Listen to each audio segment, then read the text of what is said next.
فيديو اليوم طريقة عمل البرغل بصدر الدجاج والخضار بطريقة جدا سهلة ورائعة. تابعونا لنهاية الفيديو، لا تنسون ضغط زر الاشتراك وتفعيل جرس الإشعارات، وألف عافية مقدما.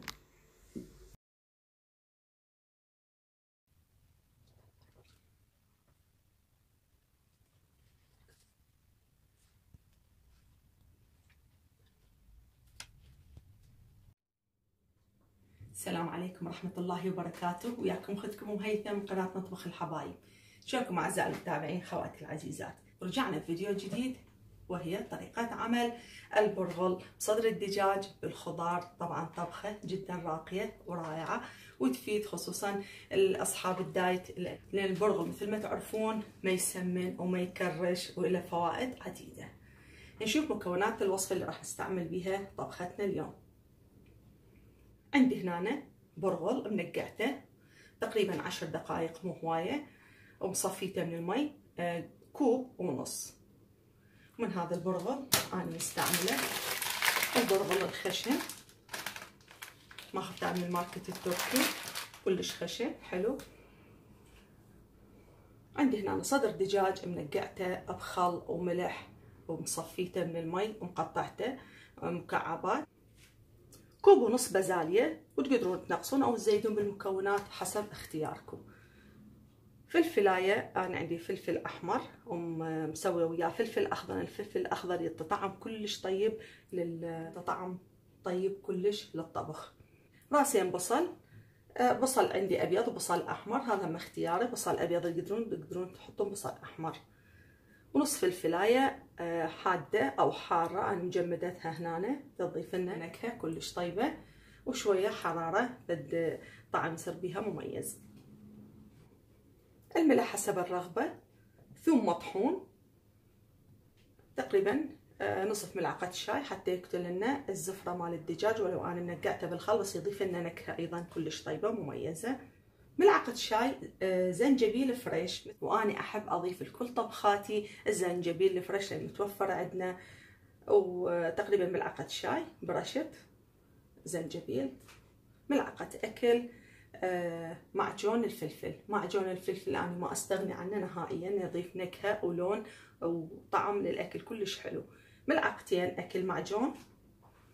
البهارات اللي راح استعملها: ملعقة كوب فلفل احمر، بابريكا حلوه، نصف ملعقه شاي دارسين او قرفه، نصف ملعقه شاي كاري، نصف ملعقه شاي كزبره ناشفه، نصف ملعقه شاي فلفل اسود. نبدا بطريقه العمل. بسم الله. راح نحمس البصل بسم الله اول شي.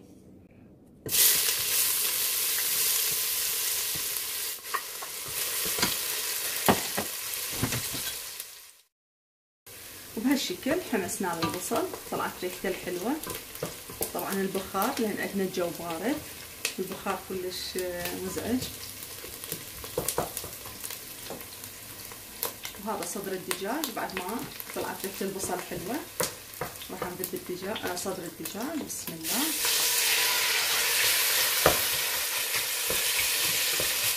ما نحركه راسا صدر الدجاج لحد ما شويه هو يمسك، شويه يلزم بالدهن. يلا نخليه.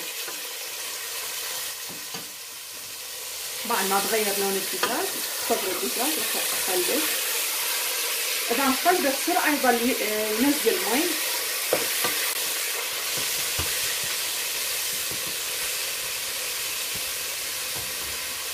والبصل اذا خنسناه قبل صدر الدجاج تطلع ريحه صدر الدجاج او الدجاج كلش طيبه، مو مثل ما نحمس الدجاج اول مره، لان يكون البصل منطي طعمه، منزل طعمه.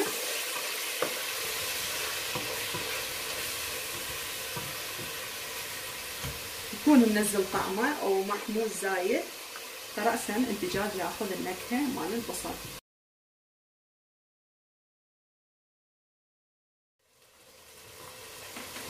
بعد ما احمس وياه صدر الدجاج راح اضيف الفلفل حتى يستوي، هم ينزل مي ويستوي ويا الدجاج.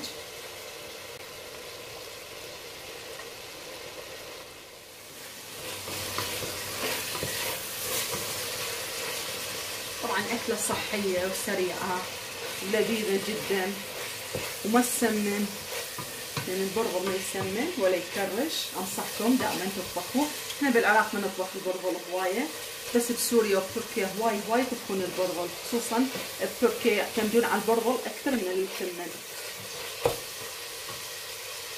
راح أضيف الزنجبيل الفريش هذا، راح أحتفظ به.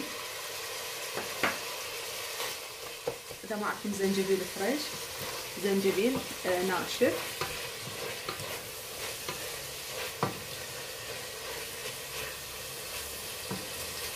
ننتظره يحمس ونرجع وياه.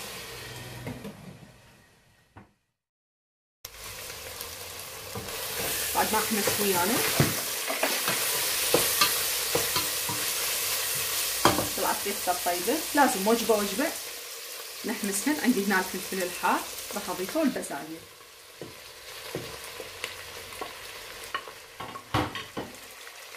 بزالية مجمدة طبعا بسرعة تستوي. راح نحمسها.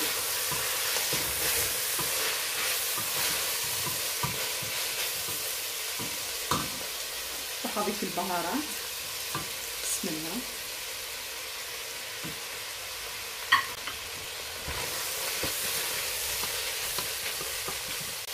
طبعا الريحة ما اقول لكم روعة، اي ريحة زفر، اي ريحة دجاج مو طيبة ماكو. راح اضيف شوية ثوم مطحون، ما راح يغير لنا النكهة بس يضيف لنا طعم طيب. نصف ملعقة شاي.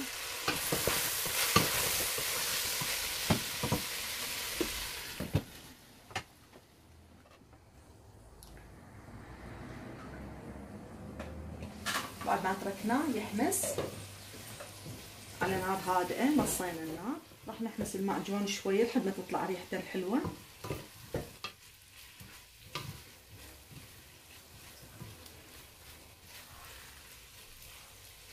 هضيف البرغل. بسم الله.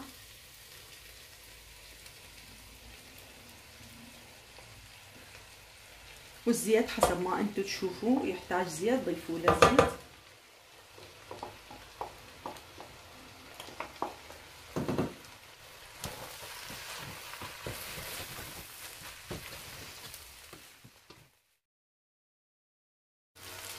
بعد ما قلبنا البرغل ويا المواد وطلعت ريحته الحلوة، راح اضيف له مي حار يغطيه.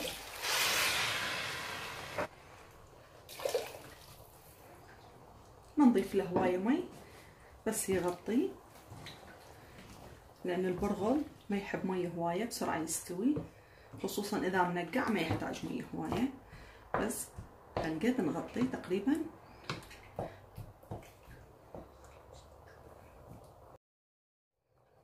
والمي خليناه يغطيه تقريبا للبرغل، يعني كوب ونص برغل 3 مي. راح نضيف الملح. بسم الله.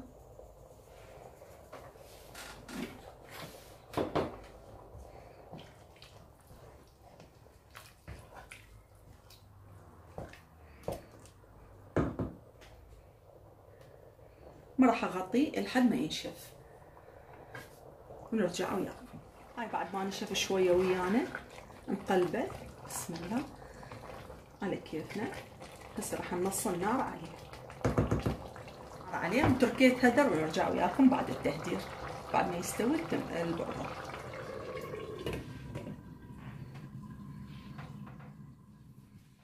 بسم الله. نشوف وصل شكل طبقنا النهائي.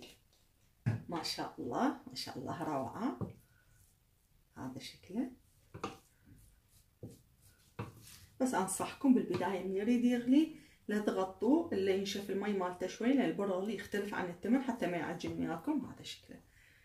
ريحته تخبل، ريحة الدجاج نهائيا ما موجودة. وراح اقدمه ويا اللبن. هذا اللبن له، طبعا انا ما اذكر اللبن جاهز، كله اخذره بايدي. هذا شكل اللبن مالتنا ما شاء الله روعة، ينقص بالسكينة. اذا تحبون انزل لكم طريقة عمل اللبن او الخاثر. اللبن ويا هاي الاكلة كلش طيبة، لان هي بيها خضار يحتاج لها شوية لبن، ونشوفكم بصحن التقديم. هذا شكل طبقنا النهائي. طبعا طبق جدا رائع غني بالفيتامينات وما يكرش وما يسمن. سووا بنفس طريقتي، بنفس المقادير، بنفس المكونات، بنفس البهارات اللي انا مسويتها. طبعا انصحكم بتجربته، ما يحتوي من الطعم الجميل الجدا رائع، ويعتبر طبق من اطباق شهر رمضان المبارك وتغيير شوي عن الاصناف المعتادين عليها. وسويت اني صبيت الطبخ مع اللبن، لان يعني اللبن يتناغم طعمه مع البرغل. انصحكم كلكم تجربوا. لا تنسوني من الدعم والمشاركه وتعليقاتكم الحلوه، واللي ما مشارك خليه يضغط زر الاشتراك ويفعل الجرس ويشير مع الاهل والاصدقاء، ورجاء فعل الجرس حتى يوصلكم اشعار بكل فيديو جديد انزله. وسهمكم العافيه.